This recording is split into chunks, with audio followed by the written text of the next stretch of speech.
The British invasion was a pop culture event in America during the 1960s that brought over numerous acts such as the Beatles, Rolling Stones, The Who, Kinks, and many more. These groups would go on to change how music is recorded and how music is perceived by many people, and their influences reaches people in the industry and fans to this very day.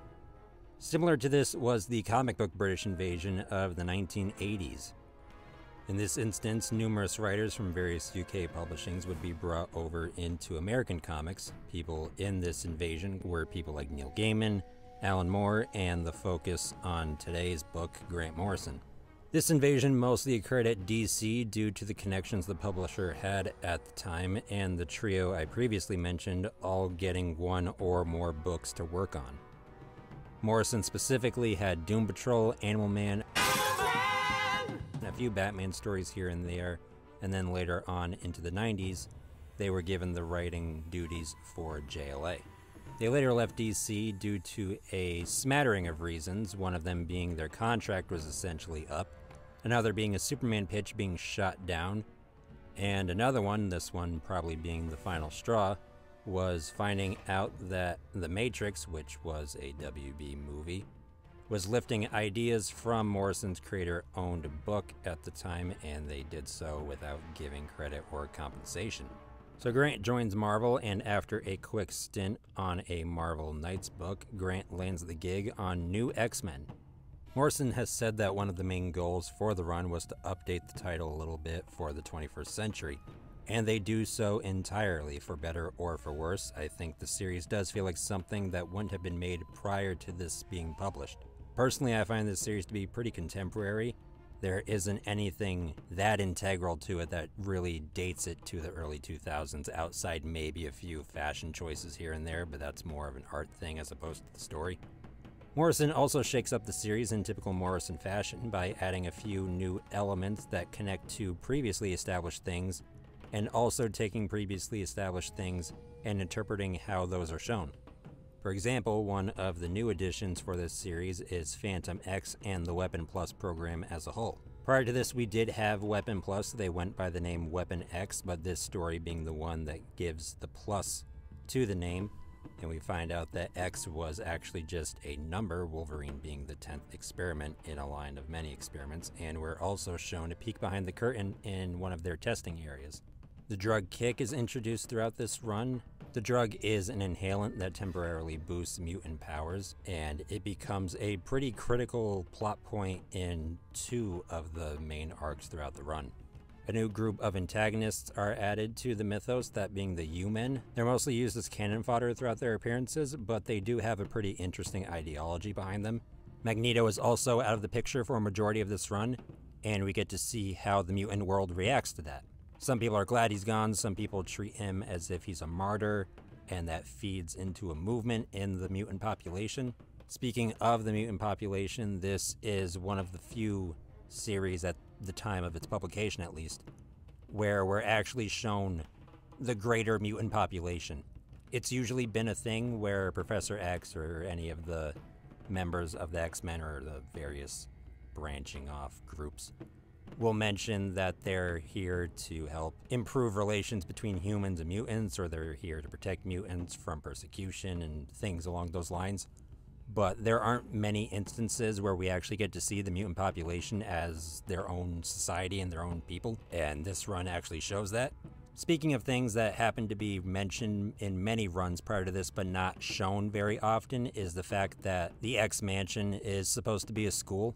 It's not the primary focus throughout the run, but there are plenty of moments where you get to see students living their lives, teachers at the school teaching lessons, or them taking some kids out on a field trip-like event. One of the more notable additions to this day is Emma Frost becoming a hero for the first time.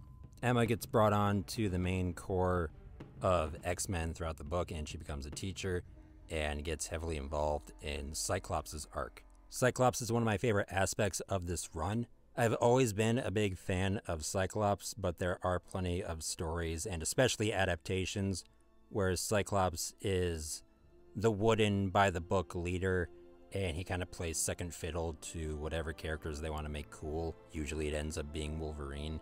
The most famous examples are definitely the live-action X-Men movies from Fox, the first trilogy. Despite obviously being compelled to reflect those movies to certain degrees due to editorial, Cyclops actually gets treated with respect in this book. He develops throughout the book both as a leader and as an individual hero and in his personal life. Though he isn't the main focus throughout the entire run, you could make a good argument that Cyclops is the main character of it. All this ends up culminating in the future run of Astonishing X-Men by Joss Whedon. Of course, Wolverine does get plenty of time to shine throughout this run as well, most notably in the Weapon Plus story arc, but even before that he gets some time with Scott at the start of the series, and later near the end with Jean. Jean gets handled pretty well in this. She is still depicted as a very powerful mutant, but it's not to the point where it feels overbearing on the story. She feels like an actual human being that you would want to hang out with, which I enjoy because for me, Jean Grey is a character that's really easy to mishandle, but I think both power scaling wise and on a personal basis, Jean is handled pretty good in this. For me, the standout portion of the run involving Jean is the New Worlds storyline. It's her, Professor X, and Phantom X in Paris dealing with a Weapon Plus experiment, and I just think it's really cool to see someone like Jean sort of dealing with the more Weapon Plus side of the X-Men continuity, since that's not a thing we really get to see explored. Emma Frost is really cool in this run. She is a hero, but she is still more antagonistic than the other core members of the X-Men, and it's nice to see her personality bounce off everyone else in the group since they know her, but not on a personal level as much as everybody else in the group would know each other. Of course, since this is an X-Men book, there is the love triangle between her, Jean, and Scott. It isn't overbearing on the story. I think it's handled really well. It feels genuine. It doesn't feel like a storyline forced upon the characters just because this is X-Men and we need to have relationship drama. It feels natural to me. Beast is the only core member of the group that doesn't really get a ton of shine throughout the run. He isn't handled poorly by any means, but there aren't many portions, if any, of the story where Beast is the main focus for an extended period of time. He's mostly there to kind of just be the smart guy and to bounce off other characters when needed. It's not him at his best, but I can definitely tell you it's not him at his worst. Our antagonists throughout the run are Xavier's twin sister, the human that I mentioned earlier. The Shi'ar Empire are technically antagonists for a brief period of time. It's really cool because this is probably the most intimidating they've been up to this point, at least the most intimidating towards Earth. There's also Quentin Quire, who is a mutant at the Xavier Institute. He creates what is essentially a neo-Nazi gang and tries to cause an uprising from within the school. And the last villain I'm going to keep a secret if you haven't read this run and have managed to avoid any spoilers regarding it. But the last villain is handled well, but they don't get much time, which leads me to the two main complaints I have with the series.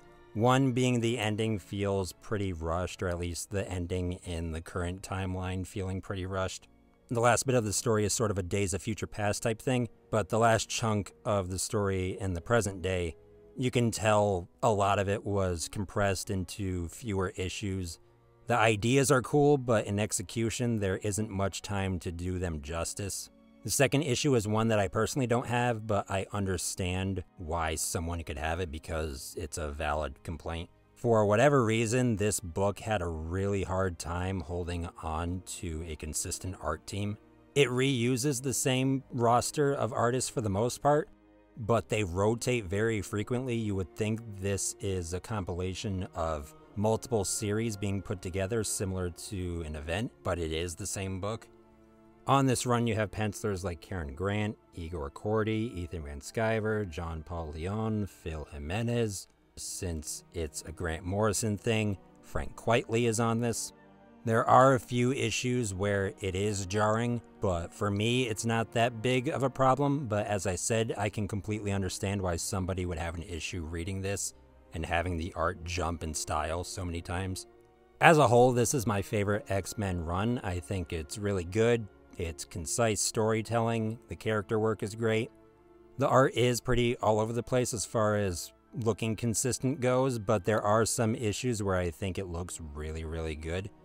The main group is small enough so it doesn't feel like anybody's missing out on screen time. It's just disappointing that once Grant left the company, a lot of this stuff got retconned. If you want to own this series physically, there are a few ways you can do so. There are Ultimate collections that collect it all within 3 volumes. There are individual trade paperbacks. One of them is 7 volumes, the other is 8, so they collect things slightly differently. And of course there is the Omnibus, which has everything all in one big book. So that is New X-Men by Grant Morrison. I hope you enjoyed the little overview review I did. If you have any requests on specific characters or something that you want me to look into, feel free to leave that in the comment section below. I've got plenty of videos about both Marvel and DC stuff and a few Star Wars things, so there's plenty of stuff for you to check out. Don't forget to like, subscribe, share, comment, all the fun algorithm boosting things. I appreciate it, and I'm thankful for all of you who have subscribed. And I will catch you guys in the next video.